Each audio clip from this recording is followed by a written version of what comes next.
সুন্দর একটি জামার সাথে যদি সুন্দর একটি হাতা দেওয়া না হয় তাহলে কিন্তু ভালো লাগে না। হ্যালো এভরিওয়ান, আসসালামু আলাইকুম। আজকে আমি আপনাদের সাথে শেয়ার করছি কিভাবে আমি ডরি ফিতা দিয়ে হাতার ডিজাইনটা দিয়েছি। এই ডরি ফিতাটি আমি নিজেই বানিয়েছিলাম, আর এই প্রত্যেকটি ডরি ফিতা আমি 2 ইঞ্চি করে কেটে নিয়েছি।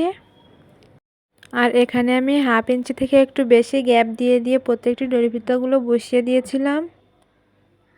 একটি একটি করে আমার সবগুলো ডরি ফিতা বসানোই শেষ হয়ে গিয়েছে।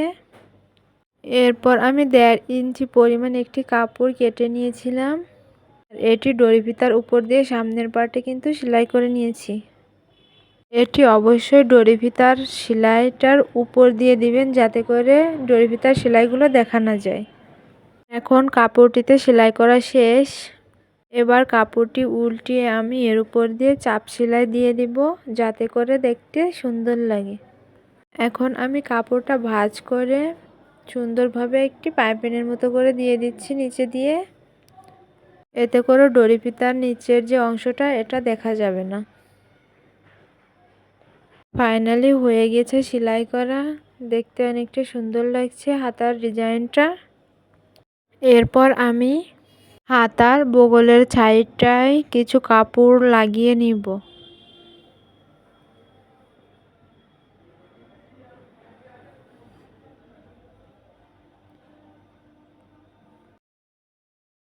কাপড় লাগানো শেষ হয়ে গিয়েছে।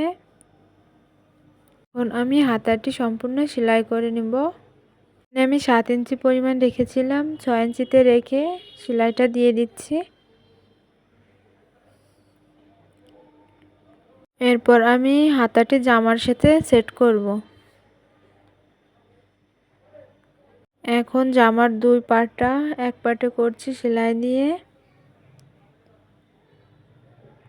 এখন আমি হাতাটি জামার সাথে সেট করছি। হাতাটির মাঝামাঝি অংশে একটু চিহ্ন দিয়ে নেবেন, ছোট একটু করে কেটে নেবেন, তাহলে আপনার হাতাটি লাগাতে সুবিধা হবে।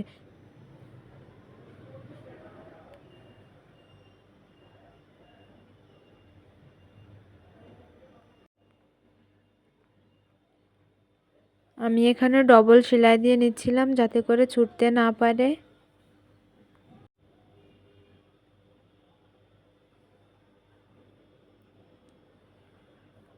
ফাইনালি হাতাটি সেলাই করা শেষ হয়ে গিয়েছে, দেখতে অনেকটা সুন্দর লাগছে। আজকের ভিডিওটি এখানেই শেষ করছি। ভিডিওটি ভালো লাগলে লাইক কমেন্ট শেয়ার করবেন, আর আমার চ্যানেলটি সাবস্ক্রাইব করে পাশে থাকবেন। আল্লাহ হাফেজ।